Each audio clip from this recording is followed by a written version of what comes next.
investigators, Mike Evans from the Australian Security Academy with episode 276 of Spy Curious.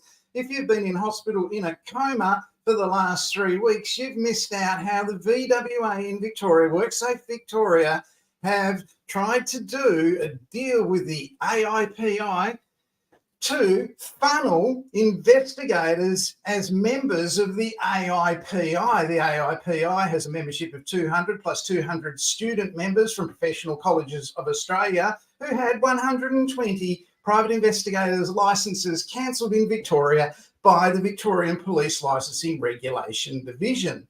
The Victorian Police Licensing Regulation Division are the responsible entity, the regulator, to stop dodginess in security guards and investigations and other issues in Victoria. So 1,500 licences were cancelled in 24 hours in Victoria in relation to security guards and dodgy practices, as similar to Professional College of Australia, Professional Investigators College of Australia, and International Security Trading Academy, as cancelled 120 times by the Victorian Police. So all these issues are what the LRD probes and has to deal with, as well as actually getting people licensed as security guards in Victoria. Victorian Police are continually assessing the suitability of individuals and businesses to hold private security licenses. That goes to industry associations as well. Industry associations, when they become aware that there's someone in their group's been doing something dodgy, have to let the Licensing Regulation Division know. So this week we're focusing on the security guards and investigators in Victoria and what's been happening there. So let's get into it, go through what happened. So there were secret meetings between Victorian WorkSafe that were not minuted, were not recorded. The minister's unaware of it, the premier's unaware of it, the shadow minister is unaware of it, what went on. These were basically what could only be described as... They're probably meeting at some secret rendezvous. Yeah, that's what it's like. Transparent as hell. Yeah, really transparent. They're meeting in secret. They're meeting in secret. No records. Wait, why? A secret meeting?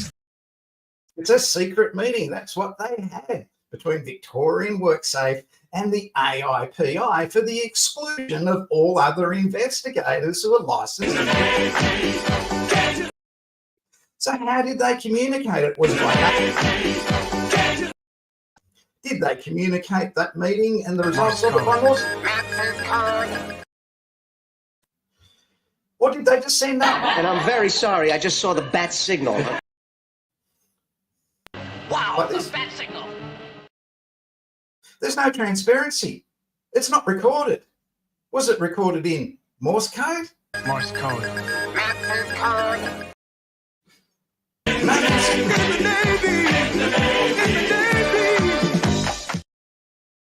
What about smoke signals? We don't know how the VWA and AIPI communicate. They probably had a drumming circle. That's how they communicated it. Well, who cares? Anyway, the whole thing comes down to what they have to do in Victoria at the VWA is for the benefit of the workers who are injured in Victoria, not for the benefit of each other. So if they communicate something, it has to be recorded. Use a carrier pigeon or something. Hey, maybe they did use a carrier pigeon. Pigeons. That's a good idea. Ooh, a carrier pigeon. But it was all Secret. So they've got to be concerned about the injured workers. No one injured. Are they? Not when he's injured.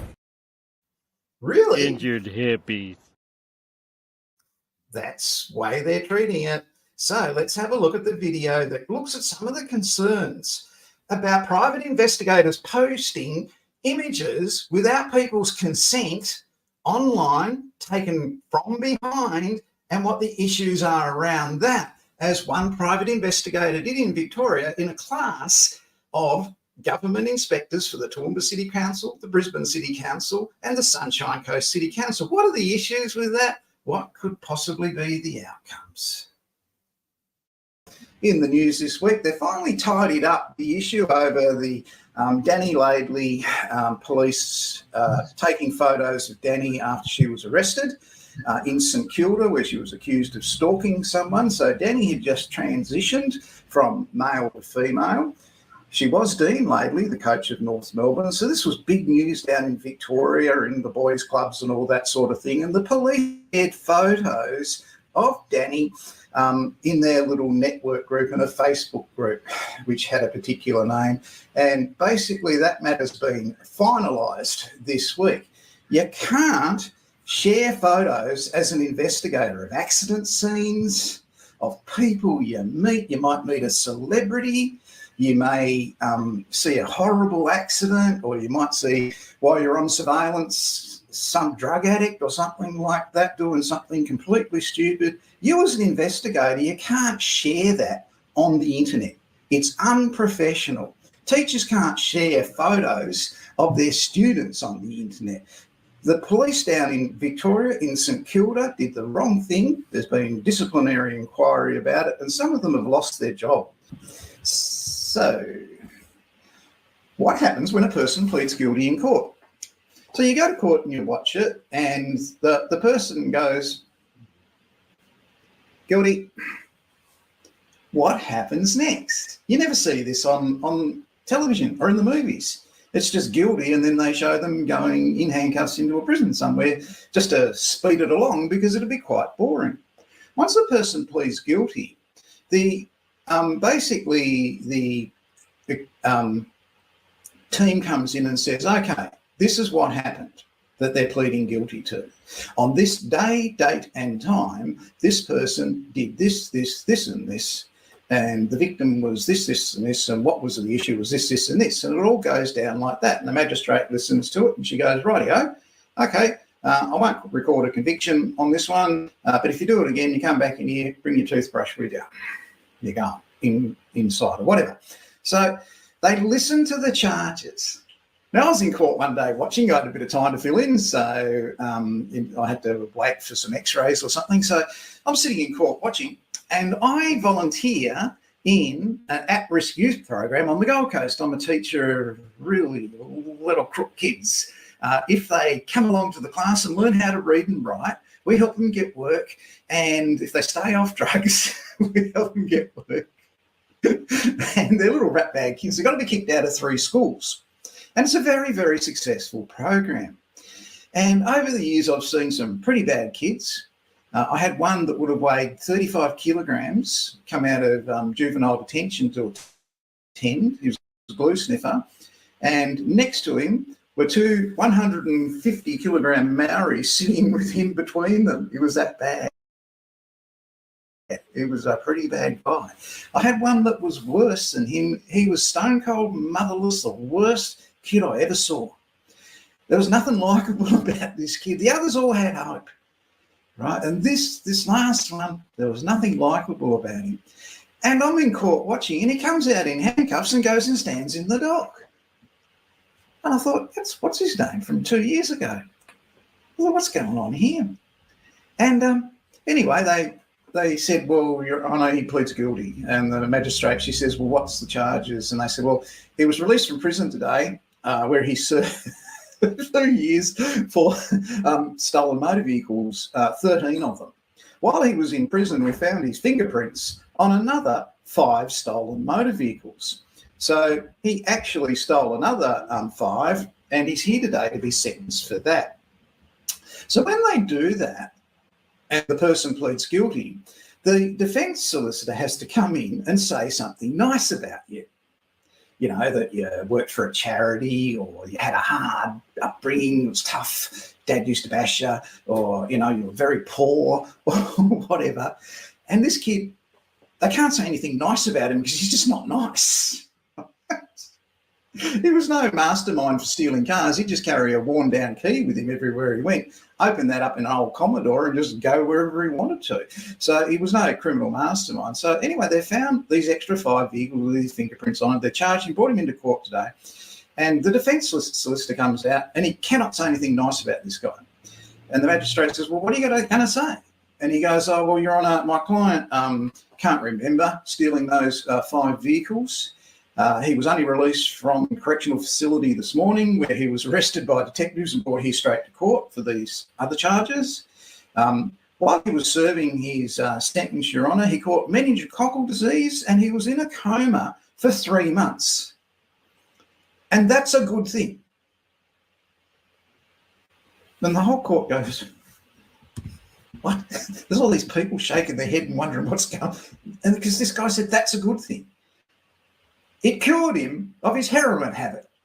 And everyone, right, okay. So that was the nicest thing they could say about this guy. So that's what they do. And the hope in all that is, they're going to say, oh, well, he's never reoffended since and he's learnt his lesson and, whatever, it all adds up. You might get a reduced sentence. So the magistrate took that on board. She said he'd served long enough and basically not to do it again, and that was it. I never saw the kids since, but it was just amazing to watch that system work. But the point I'm getting at is when you plead guilty, they start off with on this day, date and time.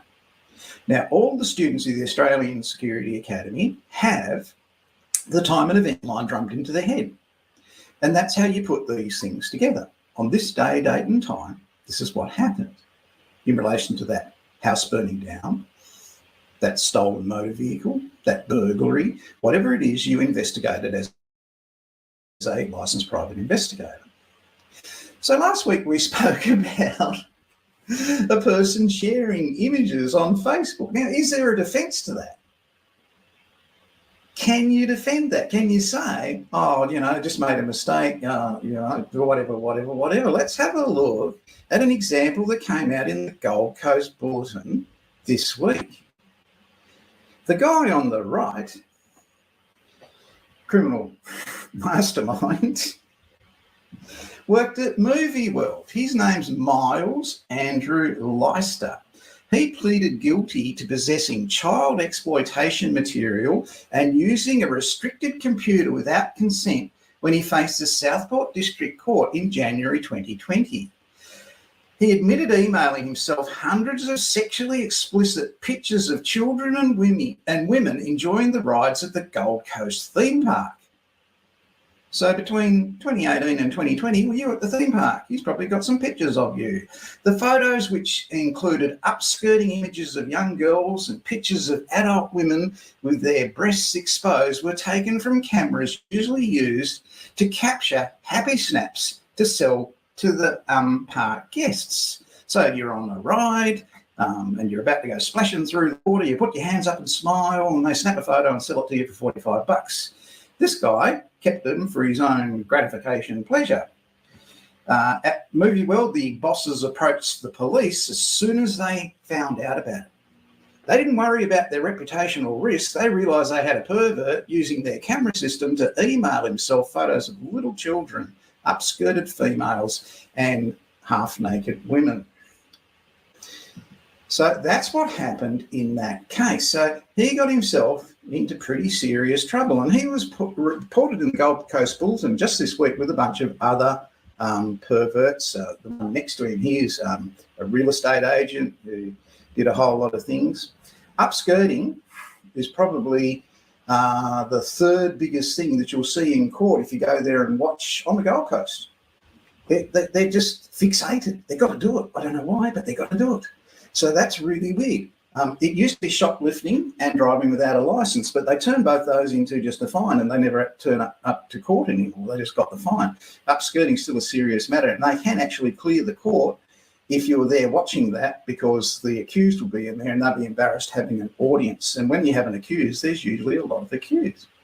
So these people, they get it in their head that they can do that and they're going to get away with it.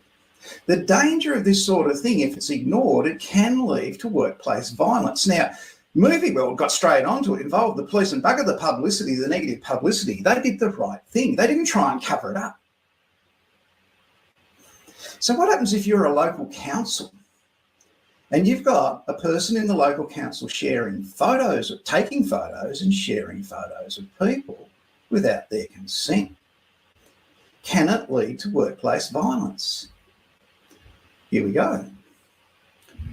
In a quiet rural residence, 3 council officers one summer day decided to do a big power trip over a shed on a rural property.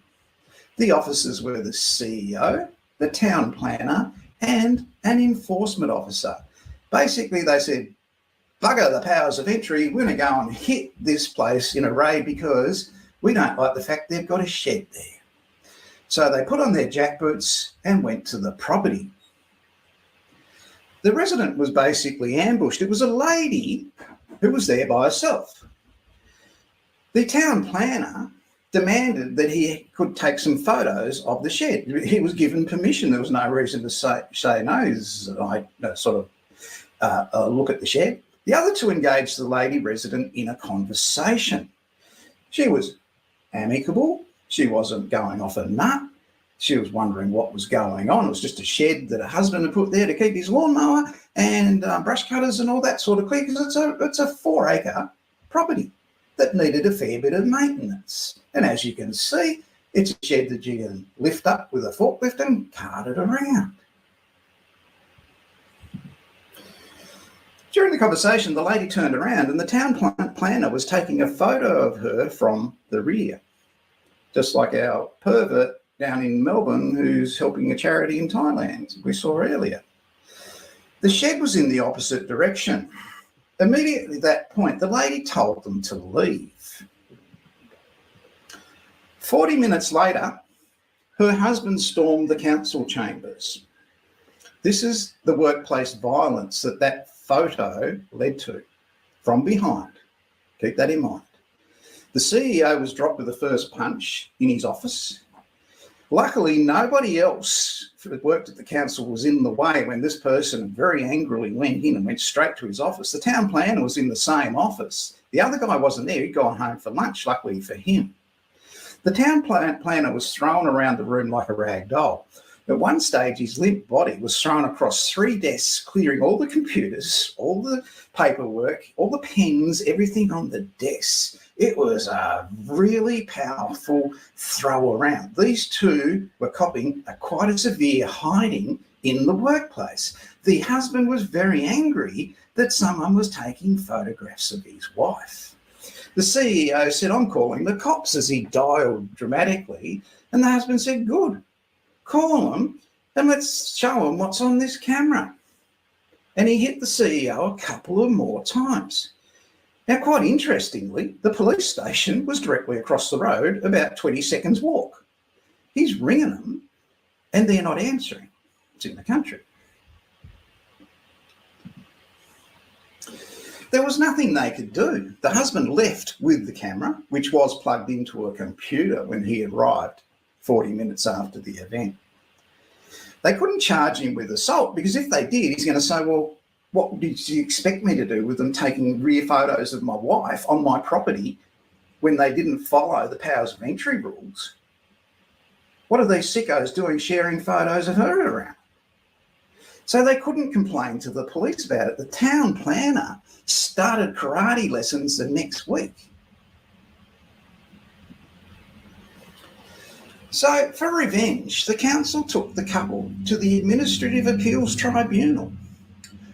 All 3 council conspirators were there, plus 7 other people from the council. This had gone on for months now, and there were massive threats of repossessing, and there was no rates behind, there's no overdue rates. They're threatening to sell the property up because of this portable shed and whatever, and they're carrying on to try and get their revenge for the hiding they copped over taking a photo of his wife.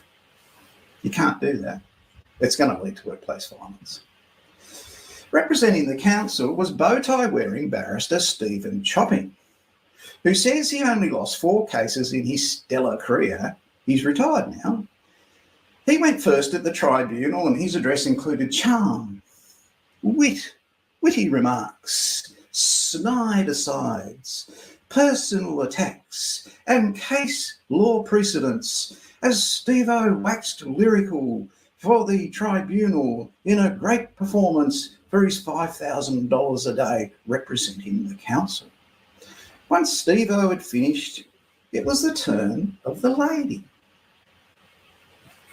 She calmly and articulately said just 3 telling words that set the barrister on his proverbial legal backside. At that tribunal, there'd never been a loss of this scale. It was unprecedented in history. The counsel and their barrister got it completely wrong, very expensively, and that was exposed with just 3 words in 4 seconds after listening to chopping for an hour. The tribunal heard those 3 words and dismissed the council's case as it had, by that stage, totally collapsed.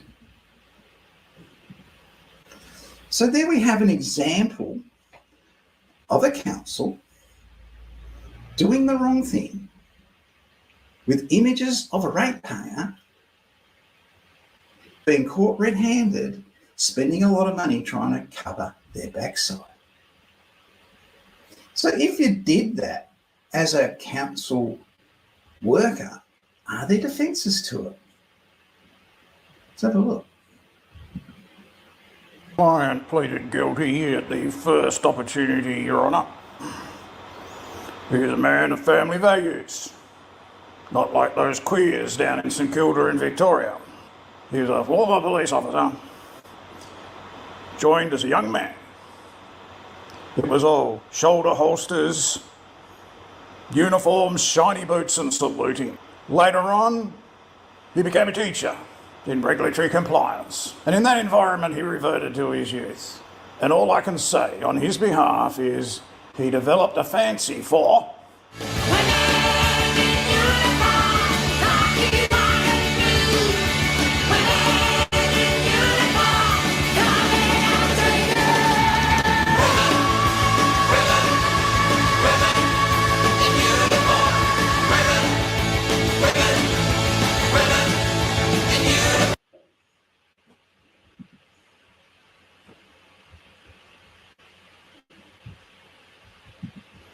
So that's an example of a defence that had put up. It's a joke, okay, all right. You can't defend it. Here's another example of an organisation where images were shared. This one involves our monarch, Her Majesty the Queen.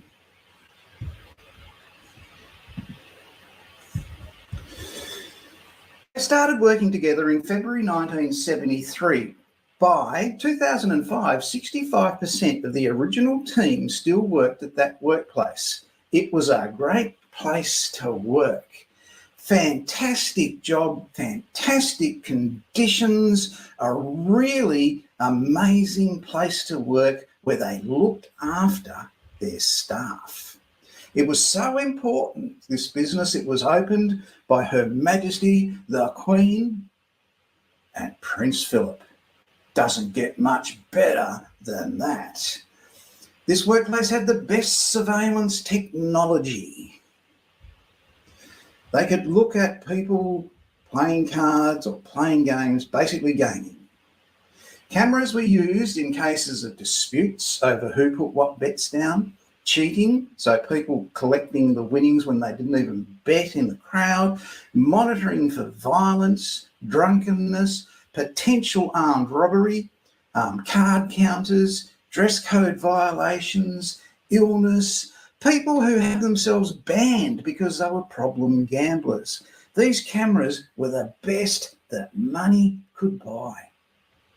They had a fully functional intranet at this workplace 25 years before the internet and social networking, and they knew how to use it.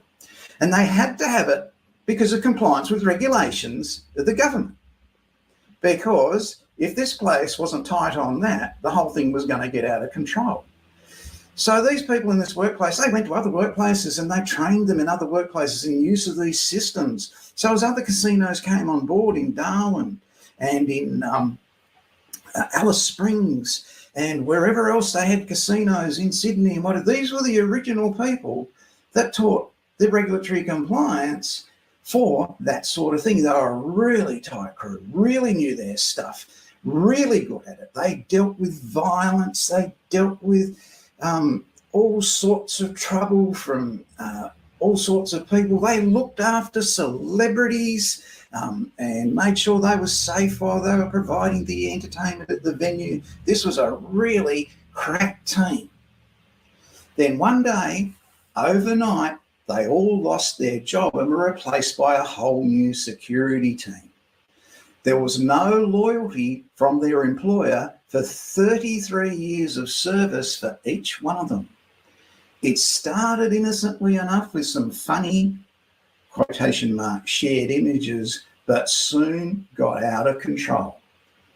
Somewhere along the way, corporate policy, process and procedure relating to images got slack. The reputation risk to the organisation was too great to condone by ignoring the behaviour. Over 40 of them lost their job overnight, replaced the next day, sharing images inappropriately. You can't do it. You cannot do it. You can't do it to Danny Lake. You can't do it to patrons of Movie World. You can't do it to ratepayers. You can't do it to students in your class. If you condone it, you allow it, and you let them do it, you shouldn't be involved in investigations if you're an organisation. So with that, people, that was episode 148 of Spy Curious, and we have come to the end of our program.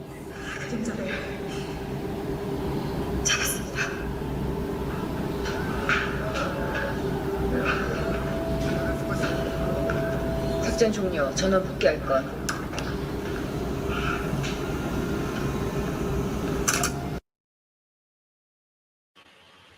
That is how every investigation agency in Australia, CHS, SureFact, MJM, all of them, precise in their week. I'm Mike Evans from the Australian Security Academy, and I'll see you next Secret Week. Don't forget, people, we have got our AirLap meeting starting at 1 o'clock. You will get notice of that in the email, and it's all about psychological injury investigation with the templates of all the questions you've got to ask. We'll see you next week. I'm Mike Evans from the Australian Security Academy. Thanks for watching.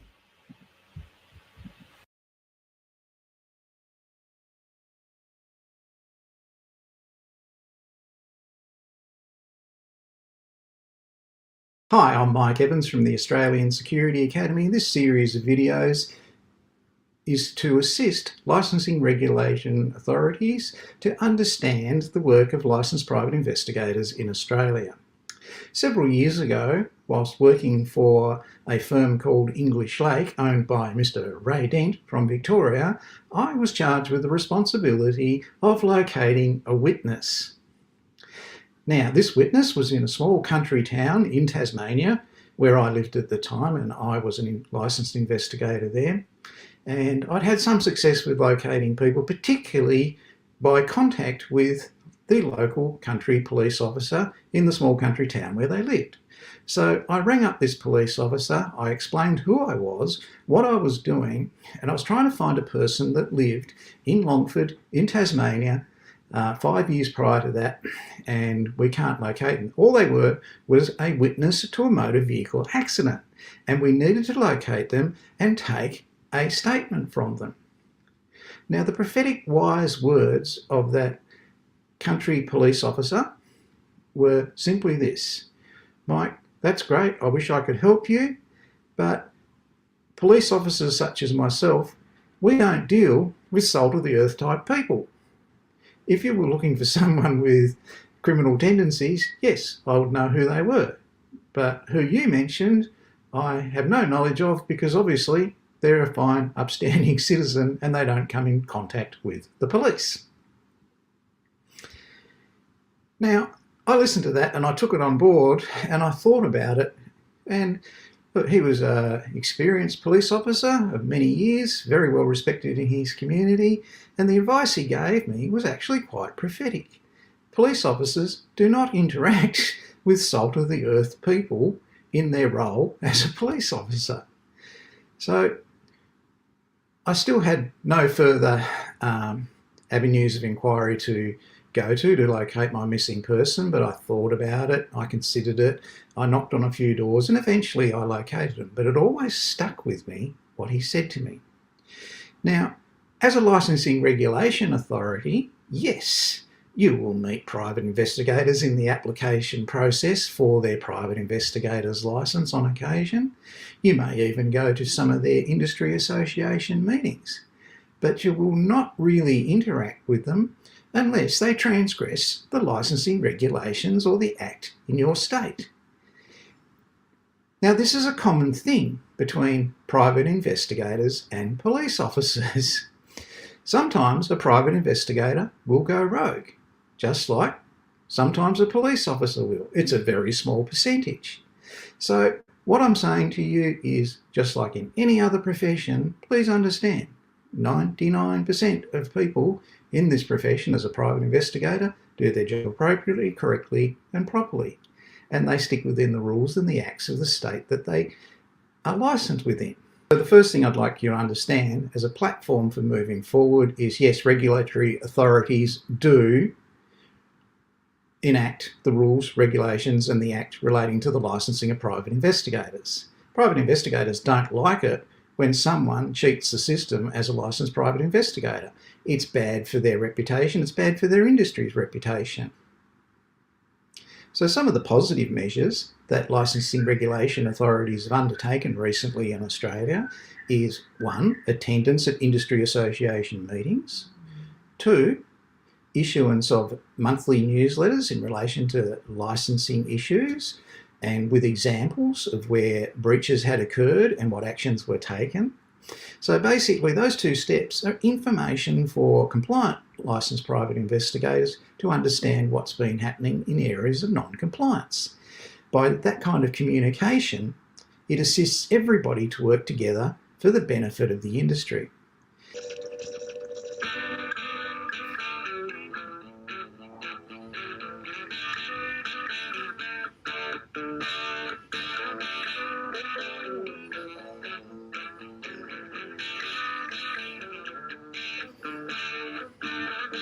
Jump in my car. I wanna take you home. Jump in my car.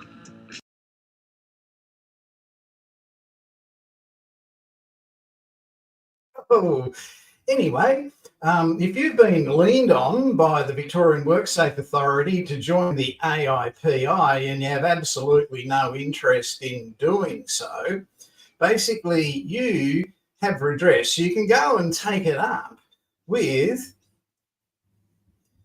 Joe, who is the CEO of WorkSafe Victoria. He had no idea what his inspectors were up to, trying to get staff as members of the AIPI and eventually all private investigators in Australia. You can take it up with the Shadow Minister, Cindy McLeish, if you're unhappy about what you've seen in here, or you can go to the Premier Jacinta Allen, who I'm sure is a little bit busy, but the Minister, Danny Pearson, he might be able to help you with your concerns about the VWA and its missing in action regarding the injured workers of Victoria, but all over the place regarding joining the AIPI and funneling all private investigators into that for $250 a year plus $50 membership.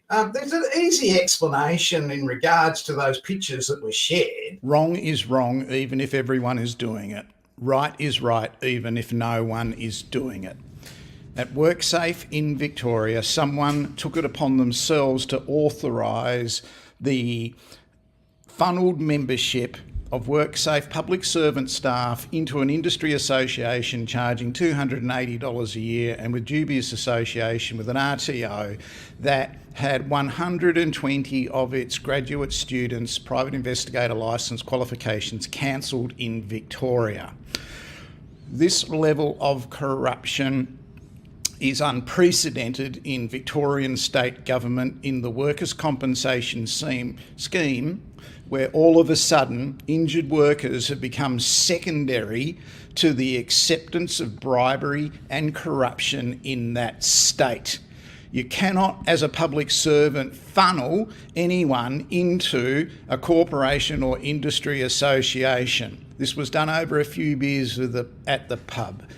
Adding to the mix was the problem they've got at Victorian WorkSafe now with the councils in Queensland and the teacher involved and his posting of images on the internet. That in itself is a major mansplain for Victoria WorkSafe and the injured workers of Victoria, how an AIPI member who's on a committee in Queensland can post images of his students without their consent on social networking and get away with it. From behind, okay? So that sort of thing is a major issue, particularly if you're a student, and I have no doubt that the VWA and the AIPI's proposed partnership is... This partnership is over. There's no contract. What contract? There's no written agreement. There is no written agreement.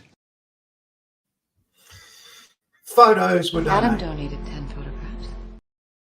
Mostly, they commit those kind of things to their photographic memory. photographic memory.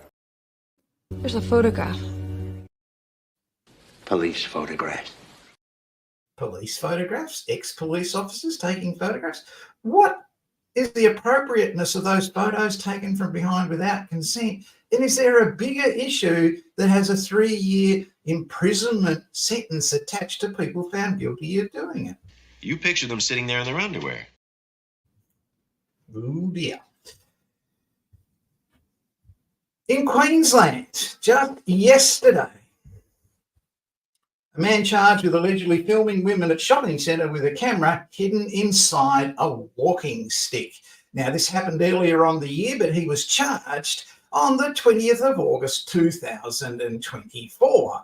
And basically, when they searched his house, they found more images, and he was initially only charged with 3 counts of observations or recording in breach of privacy, 1 breach of indecent treatment of a child under 16 taking photographs, and 1 count of attempted observations or recordings in breach of privacy. That was originally. The girl's family reported the incident to the police. He was arrested at the shopping centre on January 11th, 2024. And police allege his camera contained indecent videos and photographs of women taken in public areas in the centre without their permission. They were victims of it. They don't know where those photos have gone, right? They have no control over that. Whoops. If you take photos of people without their consent, without their knowledge, and you're caught doing it and you're charged by the police, you face a maximum penalty of 3 years imprisonment. It goes up a notch if there's underwear in the photo, so keep that in mind. The legislation comes under the Criminal Code 1899 when they didn't have cameras, well, video cameras, that sort of thing, and hidden cameras. But it's still a serious offence today. Anyway, they found more images at the guy's house, and he appeared in court on the 28th of February and was remanded in custody. They take this very seriously. This is what the VWA flippantly didn't check, right? That's what they didn't look at.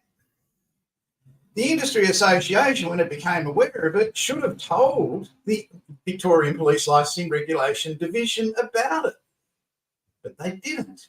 They're an approved industry association in Victoria who were doing a secret deal with the VWA.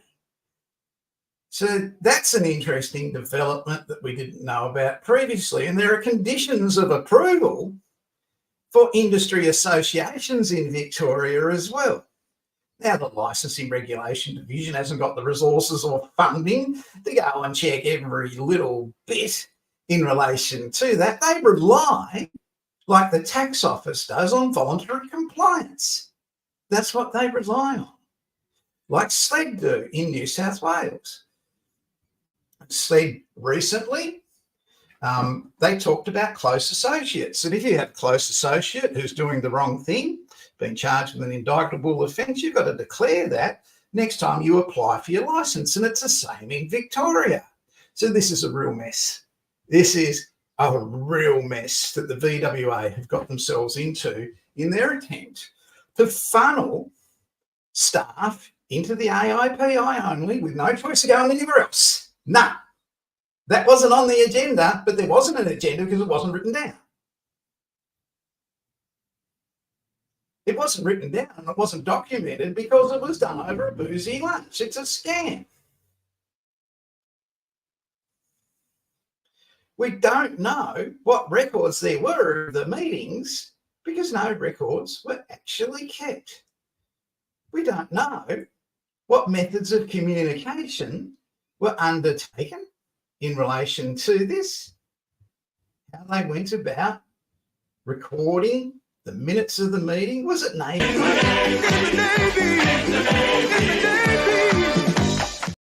Was it Morse code? Or was it just George? And I'm very sorry, I just saw the bat signal. Okay, could have been. Wasn't smoke signals, but maybe.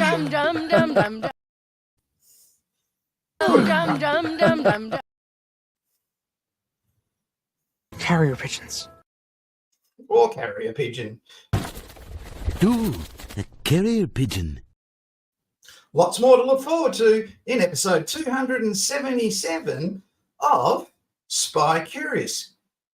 What is the big problem with blokes sharing images on social media taken without the victim's consent?